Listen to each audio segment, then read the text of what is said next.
And as usual, we're going to open with the law, which is pertaineth unto life. As long as we are living, it applies to us. And there's consequences for doing it and for not doing it. And that's why we read it every Sabbath to remind us what we're supposed to be doing. So we're going to start out the law with Exodus 20, and we're going to pick up at verse 1. Let's see, brother. Thank you, brother. Exodus 20 and verse 1. Go ahead. And God spake all these words, saying, I am the Lord thy God, which have brought thee out of the land of Egypt, out of the house of bondage. Thou shalt have no other gods before me. Thou shalt not make unto thee any graven image, or any likeness of anything that is in heaven above, or that is in the earth beneath, or that is in the water under the earth. Thou shalt not bow down thyself to them, nor serve them. For I, the Lord thy God, am a jealous God, visiting the iniquity of the fathers upon the children, unto the third and fourth generation of them that hate me, and showing mercy unto thousands of them that love me and keep my commandments. Thou shalt not take the name of the Lord thy God in vain, for the Lord will not hold him guiltless that taketh his name in vain. Remember the Sabbath day to keep it holy. 6 days shalt thou labor and do all thy work, but the seventh day is a Sabbath of the Lord thy God. In it thou shalt not do any work, thou, nor thy son, nor thy daughter, thy manservant, nor thy maidservant, nor thy cattle, nor the stranger that is within thy gates. For in 6 days the Lord made heaven and earth, the sea, and all that in them is, and rested the seventh day. Wherefore the Lord blessed the Sabbath day and hallowed it. Honor thy father and thy mother, that thy days may be long upon the land which the Lord thy God giveth thee. Thou shalt not kill. Thou shalt not commit adultery. Thou shalt not steal. Thou shalt not bear false witness against thy neighbor. Thou shalt not covet thy neighbor's house.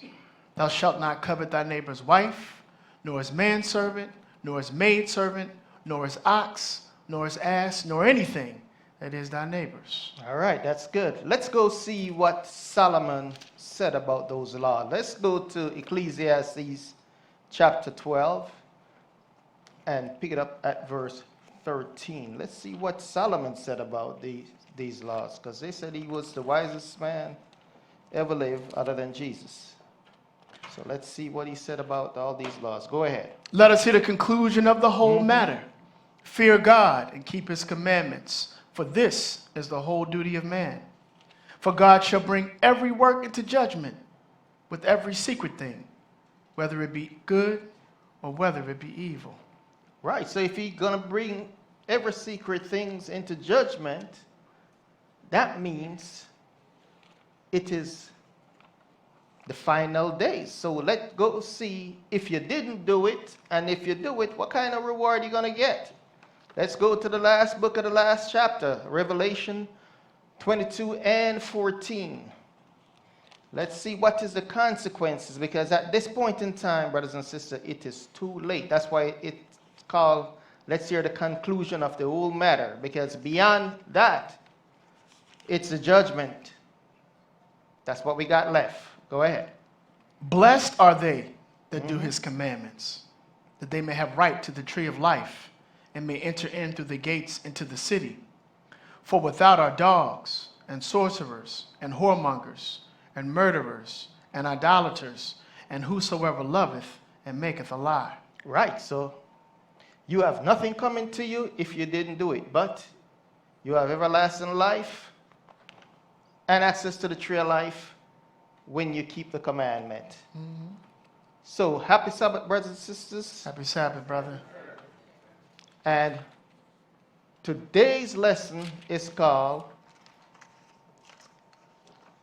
The Steps of a Good Man Are Ordered by the Lord.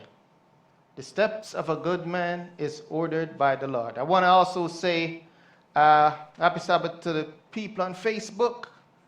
My brothers and sisters, welcome.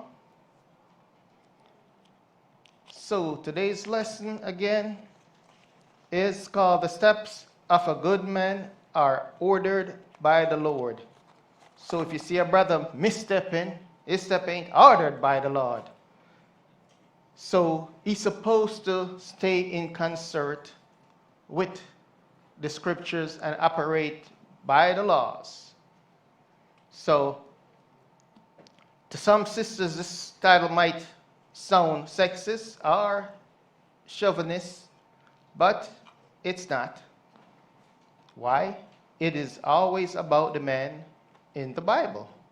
Simply because the Lord put the ownership on the man to lead by example. Although Eve was in the transgression, Adam got blamed for it. He didn't correct Eve, and he participated in her plan, bringing sin upon all man. So the Lord put his plan on the table for this man to carry out and bring balance and harmony and peace to the world. As you can see, we ain't got it. All we got is wars. Because these men are unbalanced and they are out of harmony. So we're going to kick out this lesson, and we're going to stay in Psalms for quite a bit. So we're going to kick out this lesson in Psalms 119. Psalms 119. The step of a good man are ordered by the Lord. Yes, If sir. he's misstepping, it ain't ordered by the Lord. So, sister, watch your man, watch your husband.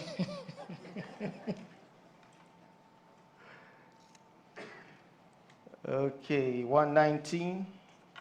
And we're going to pick it up at verse 1. 119 and 1. Go ahead. Blessed are the undefiled in the way, who walk in the law of the Lord. Blessed is the undefiled that walk in the way of the Lord. They are undefiled because they are walking in the way of the Lord. If they're defiled, that means they ain't walking in the way of the Lord. Go ahead. Blessed are they that keep his testimonies, and that seek him with the whole heart. Right, so this is what you got to do. You got to seek him, not with a partial heart, but with 100%. You got to lay it all down, 100%. It's 100% or nothing. Read. They also do no iniquity. They walk in his ways. Thou hast commanded us to keep thy precepts diligently. Oh, that my ways were directed to keep thy statutes.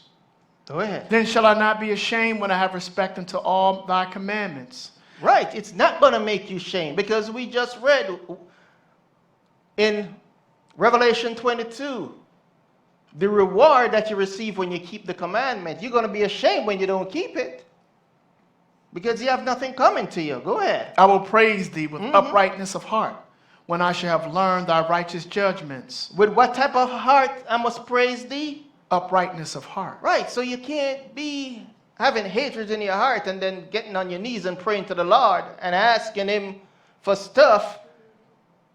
He ain't going to give it to you. He ain't even going to protect you. He's not going to even take your prayer into his mouth to the Father, because you ain't doing nothing that he's saying for you to do. And this is for the brothers. Go ahead, because they lead their household. Go ahead. I will keep thy statutes, O forsake me not utterly. That's good. So now, we're going to look at some example of brothers that face challenges in this walk. So Jeremiah, as a righteous of a man as Jeremiah was, he felt pressured to cross the line. Although his steps were ordered by the Lord, yet he had to pray for strength when the flesh came upon him. Let's go to Jeremiah 12 and see how Jeremiah deal with this fiery trial that faced him, which faced each and every one of us,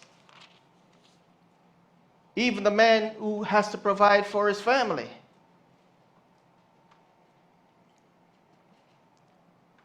We're going to pick this up at verse 1. We're going to read 1 to 3. All right. Read. Righteous art thou, O Lord, when I plead with thee. Yet let me talk with thee of thy judgments. Wherefore doth the way of the wicked prosper? Wherefore are all they happy that deal very treacherously? Right. Why Satan followers is always blessed with the best of everything. And the Lord's people are always up against it. But you see how Jeremiah approached the Lord? He approached the Lord right. So you got to approach the Lord right. Righteous are thou, O Lord. Because whatever he does is always righteous, even though in our eyes we might not see it that way, but whatever he does, he is righteous. Verse 2. Thou hast planted them, yea, they have taken root. They grow, yea, they bring forth fruit. Thou art near in their mouth and far from their reign. Right, Lord, they are anchored where they live and have no sorrows in meeting their expense, while the men of God live from paycheck to paycheck. He barely can keep a roof over his head, clothes on his back, and food on his table. But yet, these people who Jesus you to death, they don't do nothing you say. They do nothing you say, but yet still they're living in this prosperity. What's going on, Lord? What's going on? Go ahead. But thou, O Lord, knowest me. Thou hast seen me and tried my heart toward thee. Pull them. You see me, you try me. You know my walk. Hey, what's up? You remember me? Throw me a bone. Go ahead. Pull them out like sheep for the slaughter, and prepare them for the day of slaughter. Right, so Jeremiah's heart was hard again towards the prosperity of the wicked. He wanted the Lord to take them out. I am sure some of us feel the same way like Jeremiah when you see all these prosperity politicians, prosperity minister living high on the hog. Even a righteous man get into his flesh at times when he see these things. Let us look at who else had to face this same challenge. Let's go to Psalm 73. Let's look who else had to face this challenge. So we know this is nothing new under the sun. It ain't new to the flesh. Every one of us has to go through this trial and tribulation ever since sin came into the world. We can't freely eat no more. We got to work for everything. We got to even work for salvation. It ain't going to come to you free. So it says Psalm 73, and we're going to pick this up at the verse 1. We're going to read from 1 to 5, those who are taking notes, 11 to 14, 16 to 19. So the Spirit of God spake by David, putting his word on his tongue, but David's foot almost slipped. Brothers, being a real man of God is never an easy walk. Let's pick it up at verse 1. Go ahead. Truly God is good to Israel, even to such as are of a clean heart. Right, you got to have a clean heart. You got to have an upright heart. Go ahead. But as for me, my feet were almost gone. My steps had well nigh slipped. Why? For I was Verse 3. For I was envious at the foolish. He was envious at the foolish. Hey, you get a little jealous. Every year they got a new car. They're living big. So, yeah, sometimes you get envious, but this is what the Lord is saying. Go ahead. When I saw the prosperity of the wicked, for there are no bands in their death, but their strength is firm. Right. They get away with sin, and there is no gap in their generational wealth. It passed on to their children. They enjoy the fruits of their wickedness. Go ahead. They are not in trouble as other men. Right, they're not in trouble as we. We make a mistake and they throw the book at us. But them, they just get a slap on their hands. Go ahead. Neither are they plagued like other men. So the wicked is not plagued like the righteous man who has to be satisfied with little or nothing to make ends meet. The wicked is blinded by their wealth, which causes them to say, skip to verse 11.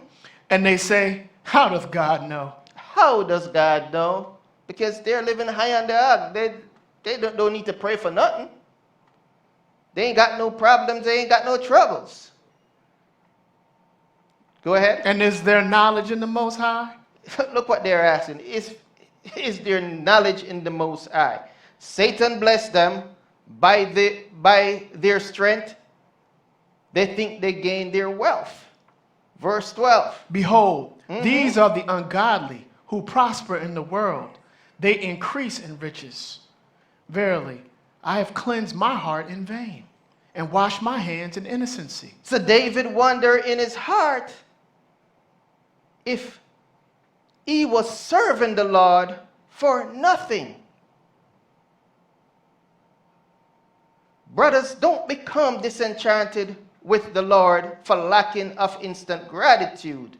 I know sometimes we feel down because we are up against it, but the Lord is letting you know that, don't cross the line. I got you. You might not think so, but I got you. Verse 14. For all the day long have I been plagued and chastened every morning. All right. Skip to verse 16.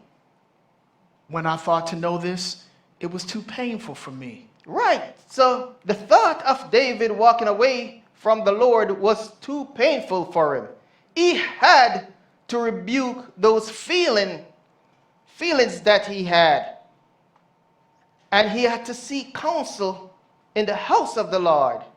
As men of God, anytime we are faced with these thoughts, we must do like David. Come to the house of the Lord and seek him out diligently. Verse 17, go ahead. Until I went into the sanctuary of God. Until what? I went into the sanctuary of God. So that's where we got to go. That's where we got to be if we're looking for answers. They can't give you no answers out there. Go ahead. Then understood I their end. Then he understood their end. They're enjoying it now for a time, but what their end is going to be like. Go ahead. Surely thou didst set them in slippery places. Thou castest them down into destruction. Right. So the Lord allowing the wicked to get their reward right now. They are indulging greediness and vanity. So they don't need to know the Lord. For at the time appointed, he will repay them for their works. So you're going to get payment for your works. So now, the Lord don't think like other men do. See, that's why David was thinking like that. It's like the Lord forgot him. Where's my wealth, Lord? Where's my riches? Hold on, man. You're going to be fine. We got you. Let's go to 19? Psalms 30. Oh, 19. Yeah, go ahead. Thanks. How are they brought into desolation as in a moment? They are utterly consumed with terrors. Okay. They brought in desolation in a moment. In a moment. Go ahead, we're going to pick it up at chapter 37. We're in Psalms. Just go back to 37.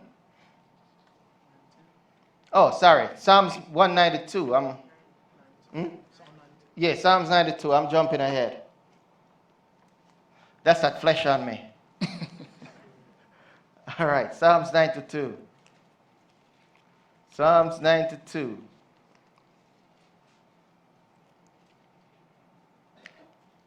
So David going to realize that the Lord don't look at things the same way men do.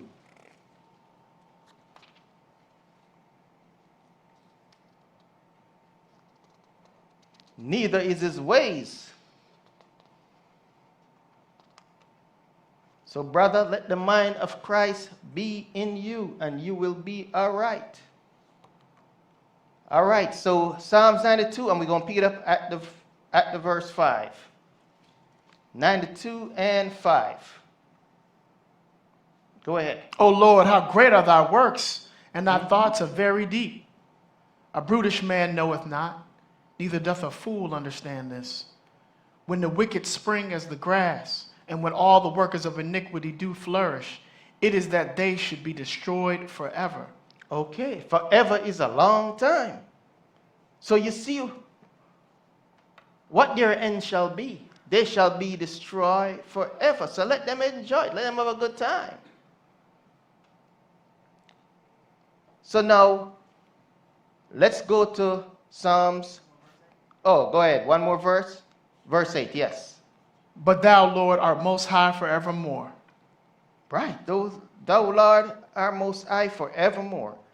So now let's go to Psalms 37. I know it can get very challenging at times, and the absence of God is strongly felt, and your patience is a fleeting illusion that cannot be obtained. I know that happened to us at times, but brothers, you got to be patient. Mm-hmm.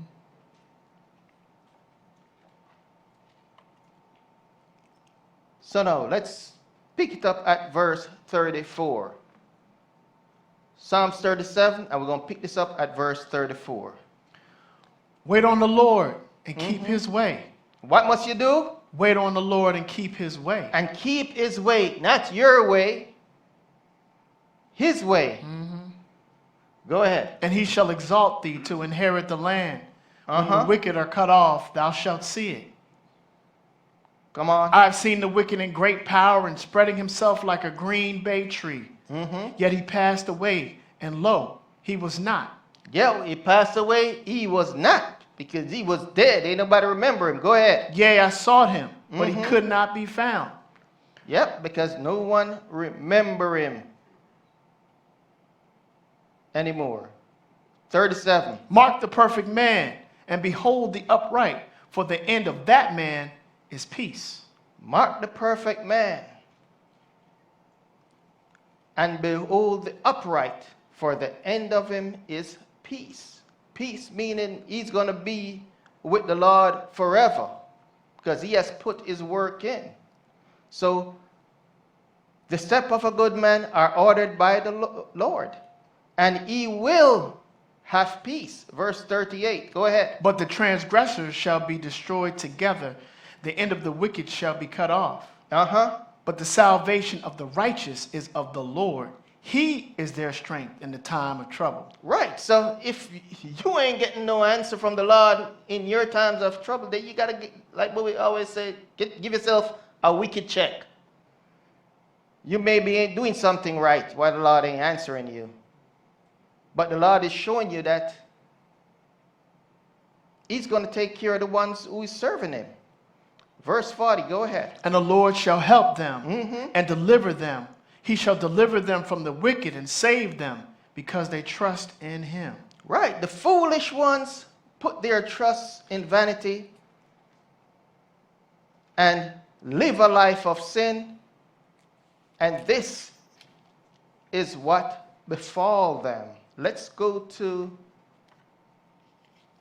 Psalms 107. This is what befall them, brothers and sisters. Psalm 107. You know, like Bob Marley said, they live a life of false pretense every day. Yes. So they're going to get that payment for living that life of false pretense. We said 107, and we're going to pick this up at verse 17.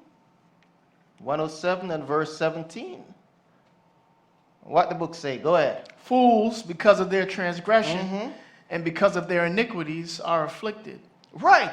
What caused them to be afflicted? Their iniquity and their transgression. So they're going to get some affliction. Verse 18. Their soul abhorreth all manner of meat, and they draw near unto the gates of death. Right. So their soul ate any kind of word that you bring to them. Oh, don't bring me that. You're part of the cult. Oh, I can eat anything and pray over it. I don't believe in the Sabbath day. What's the Sabbath day? We go to church every day. We grew up going to church on Sunday because Mama say. So, regardless what you show them, what they read, they don't believe it. Go ahead. Then they cry unto the Lord in their trouble, and he saveth them out of their distresses. Show them some mercy. Go. So, verse 20. He sent his word and healed them and delivered them from their destructions. So the Lord will never forsake you in your desperate needs of help. He is an on-time God. Although we might not think so. For example, let's look at Isaac. Let's go to Genesis. Let's go to Genesis.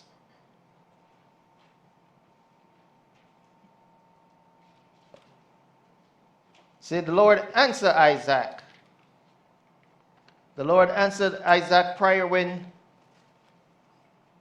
he prayed on behalf of his wife. His wife couldn't get pregnant. So Isaiah prayed to the Lord. And that's what we got to do, brothers. We got to champion the Lord on behalf of our wife at times. Because he's the one with the answer. We say Genesis 25. And we're going to pick this up at verse 19. All right? We're going to read 19:21. All right, go ahead. And these are the generations of Isaac, Abraham's son. Abraham begat Isaac. And Isaac was 40 years old when he took Rebekah to wife, the daughter of Bethuel the Syrian of Padan Aram, the sister to Laban the Syrian. And Isaac entreated the Lord for his wife, because she was barren. And the Lord was entreated of him, and Rebekah, his wife, conceived. So Isaac went to the Lord on behalf of his wife, and the Lord answered his prayer.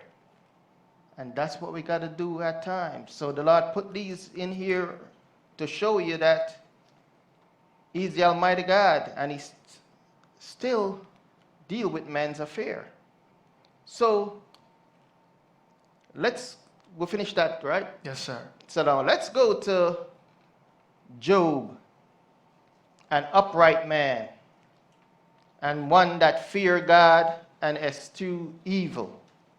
Let's go to Job 1:1. Let's look at another example of a righteous man being faced with it. Job, right before you get to Psalms, Job 1, we're going to pick up 1:1, chapter 1. All right. Go ahead. There was a man in the land of Uz, whose name was Job, and that man was perfect and upright, and one that feared God and eschewed evil. Right. So when a good man's steps are ordered by the Lord, he must have these characteristics like Job. He's got to have those characteristics. Verse 2. And there were born unto him 7 sons and 3 daughters. His substance also was 7,000 sheep, 3,000 camels, and 500 yoke of oxen, and 500 she-asses, and a very great household, so that this man was the greatest of all the men of the east. Right, so the Lord ain't got no problem with wealth. Job ain't lack nothing. So the Lord ain't got nothing against you being wealthy, but how you became wealthy. That's what the Lord have problem with, is the how you do it. Drop down to verse 6.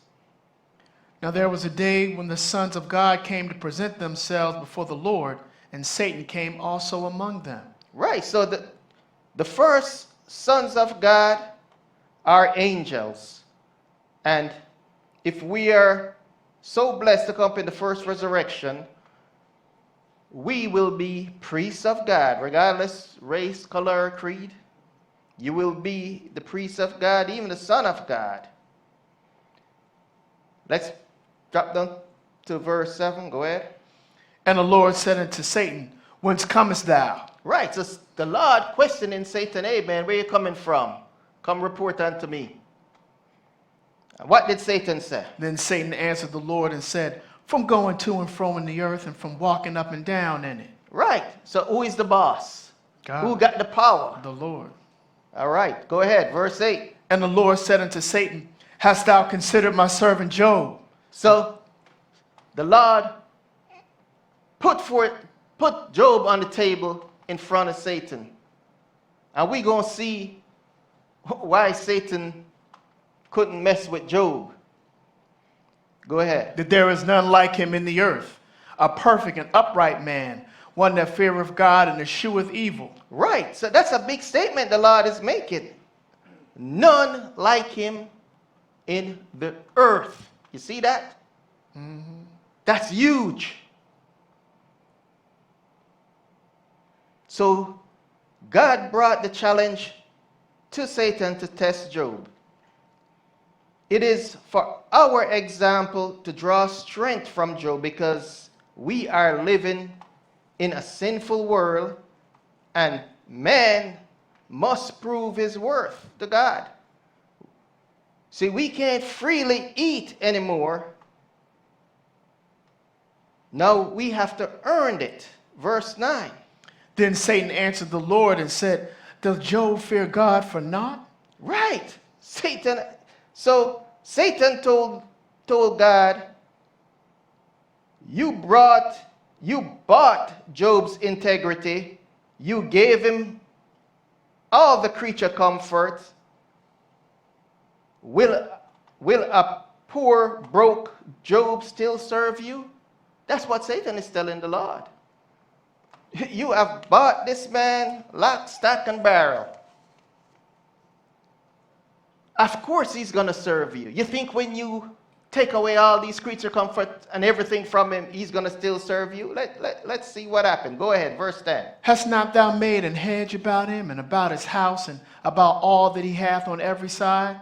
Thou hast blessed the work of his hands, and his substance is increased in the land. Right. So Satan recognized the edges around Job. So when you're really serving the Lord, you got edges about you. Go ahead. But put forth thine hand now, and touch all that he hath, and he will curse thee to thy face. Right. So who is going to put forth their hand? Is it Satan or is it the Lord? So who's got the power? The Lord. Right. So the Lord is the one that's going to put forth his hand, not Satan. Satan worked for the Lord. And touch him and he will curse it to your face. Because what? And Job is going to lose everything. And what? Job is going to become ungrateful to the Lord and not serve him? Let's find out. Go ahead. And the Lord said unto Satan, Behold, all that he hath is in thy power. Only upon himself put not forth thine hand. So Satan went from the presence of the Lord. Right. So Satan took Job's property and children, causing him to fall from riches to rags. Oops. From riches to rags. Okay, let me. What that mean? You good? Okay. There you go. All right. Thank you. All right. We're back in business. Yeah, so Job Satan brought Job from riches to rags. So the Lord gave him an instruction, touch his possession including his children and all that he owned. But don't kill him. Let's see how Job will react to that. Verse 13, right? Yes, sir. Mm-hmm. And there was a day when his sons and daughters were eating and drinking wine in their elder brother's house. Okay, don't skip. We're just going to read straight through, just so they can get the full understanding. Go ahead. And there came a messenger unto Job and said, the oxen were plowing, their asses feeding beside them, and the Sabaeans fell upon them and took them away. So you know who the Sabaeans are? The Sabaeans are the one we call modern day Yemen. They are also Semitic people. So they are Yemen, modern day Yemen. Go ahead. Middle of 15. Yea, they have slain the servants with the edge of the sword, and I only am escaped alone to tell thee. While he was yet speaking, there came also another and said, the fire of God is fallen from heaven, and hath burned up the sheep and the servants, and consumed them, and I only am escaped alone to tell thee. Right. So the Lord gave Satan the power to drop fire from the sky. And all this is happening in one day. How much of you lose everything in one day, including your children? Let's see how Job handled this. Go ahead. While he was yet speaking, there came also another and said, the Chaldeans made out 3 bands and fell upon the camels and have carried them away. Yea, and slain the servants with the edge of the sword, and I only am escaped alone to tell thee. While he was yet speaking, there came also another and said, thy sons and thy daughters were eating and drinking wine in their eldest brother's house, and behold, there came a great wind from the wilderness, and smote 4 corners of the house, and it fell upon the young men, and they are dead. And I only am so now he lost his children. Let's see how he deals with that. And I only am escaped alone to tell thee. Then Job arose and rent his mantle, and shaved his head, and fell down upon the ground and worshipped, and So said, that was too much for Job. When that one hit, whoo, he had to shave his head, fell down on his mantle. I mean, some of us just lose our mind if we have any left. But this all happened to Job in one day. Go ahead. and said, naked came I out of my mother's womb, and naked shall I return hither. The Lord gave, and the Lord hath taken away. Blessed be the name of the Lord. In all this, Job sinned not, nor charged God foolishly. Right. So Job sinned not. Well, all the things that befallen. Remember now, he's supposed to curse God to his face. Because now the Lord take away all its creature comforts. And now make him a poor man as the dust of the ground. So let's go into chapter 2. You should be there already. Go ahead. We're going to pick up chapter 2. We're going to pick up verse 3. Verse 3. Go ahead. And the Lord said unto Satan, hast thou considered my servant Job, that there is none like him in the earth, a perfect and upright man, one that feareth God and escheweth evil, and still he holdeth fast his integrity, although you movest me against him to destroy him without a cause. Right. Who moveth the Lord against him? No, Satan didn't move against him. The Lord moved against Job. So you see the power dynamic? So the Lord said this in chapter 1, and he repeat the same thing in chapter 2. So to destroy him without a sin. Job didn't commit no sin. He was a perfect and upright man, one that feareth God and eschew evil. This was not for Job, but for us. The Lord is just showing us that we can pull strength from a man that didn't commit a sin, but yet still tragedy befall him. Where we at? Verse 4. Verse 4? Go ahead. And Satan answered the Lord and said, skin for skin, yeah. All that a man hath he will give for his life. So no, he want to touch the man's skin because that didn't work. You took all the man's possession, you kill his children. So he wants to go even deeper. So what did Satan did to Job? Go ahead. But put forth thine hand now and touch his bone and his flesh, and he will curse thee to thy face. Remember that word. He's going to curse you to your face. Okay, verse 6. Go ahead. And the Lord said unto Satan, behold, he is in thy hand, but save his life. Okay, come on. So Satan went forth from the presence of the Lord and smote Job with sore bulls from the sole of his feet unto his crown. Wow. So any of you experience what chicken pox is? I have, and it was very uncomfortable. I had it as an adult. So, and Job is going through all these boils. So you can just imagine. It's just like chicken pox, no different. I mean, sore everywhere. And what else did he do? Go ahead. And he took him a potsherd to scrape himself withal, and he sat down among the ashes. Then said his wife unto him, dost thou still retain thine integrity? Does thou still retain thy integrity? Remember I told you to remember, she's going to use the same talking points that Satan used to respond to her husband. So who putting that in her head? Go ahead, finish that. Curse God and die. Curse God and die. Didn't Satan say that he's going to curse it to your face? Verse 10. But he said unto her, thou speakest as one of the foolish women speaketh. Right, so that's what Adam should have said when Eve came to him. You know, we wouldn't have sin in this world. But you see how Job, a righteous man, handled it. See, he had some spine. Now, some brothers ain't got no spine. Oh, honey, don't say that. Go ahead. What?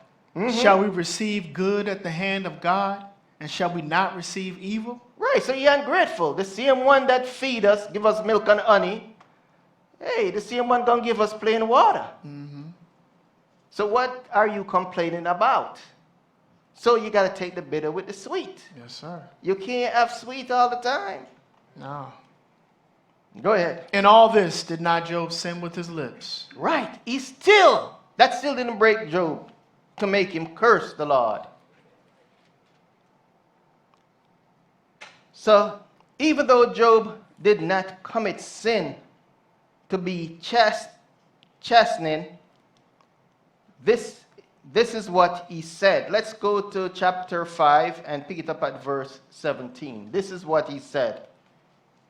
Chapter 5, and we're going to pick this up at verse 17. This is what Job said.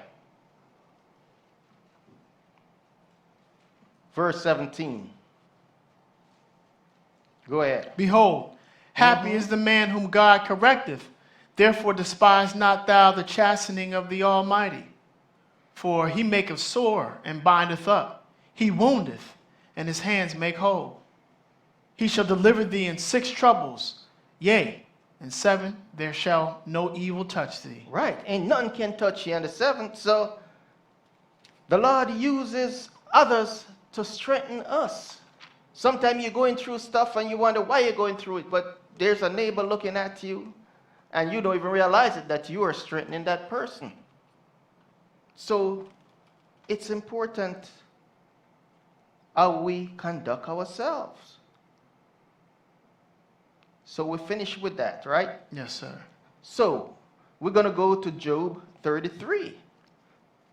This is one of the many ways the Lord used to get our attention when we are distracted by other things. The Lord used this to get our attention. Let's go to Job 33. Job 33. See, sometimes the Lord can't get our attention. We're distracted by other things. This is how he gets our attention. Let's look at how he gets our attention. We're going to pick this up at what? Verse 14? Yes, sir. All right. Go ahead. For God speaketh once, yet twice, yet man perceiveth it not. He perceiveth it not. He speak once, twice, and man still ain't get it.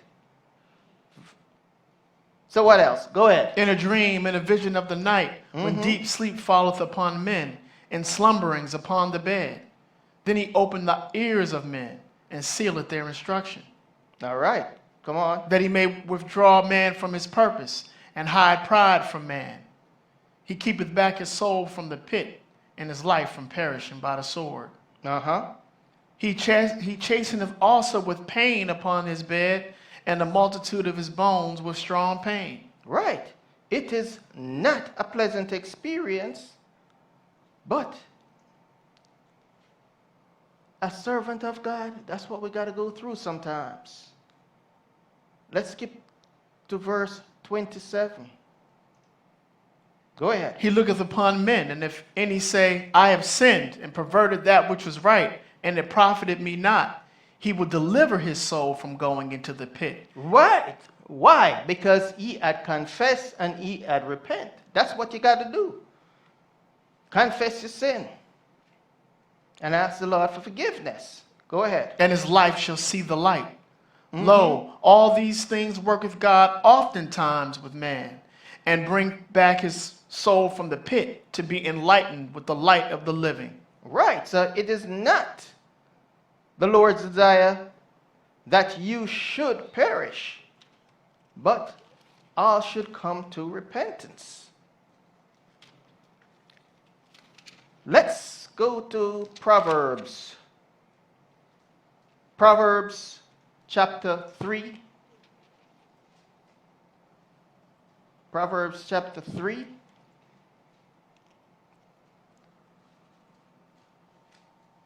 And we're going to pick this up at the verse 5. Proverbs 3 and 5. Let's see what Solomon had to say about all this. We're going to read from 5 to 12. Let's see what Solomon has to say about all this. You there? Yes, sir. All right. Go ahead. Trust in the Lord with all thine heart. With some of your heart. With all thine heart. So you got to be 100% every time. You can't just be lukewarm and just give the Lord anything. Oh, Lord, you know I'm tired, but here you go. No, that ain't good for nothing. That ain't even good for your husband. Go ahead. And lean not into thine own understanding. Lean not to your what? Own understanding. And all thy ways acknowledge him, and he shall direct thy paths. Be not all right. So you must recognize Jesus as the high priest. When you pray, you say in Jesus' name. You got to recognize him. Because he's the one that died for you. Go ahead. Be not wise in thine own eyes. Right. Don't be I know it all.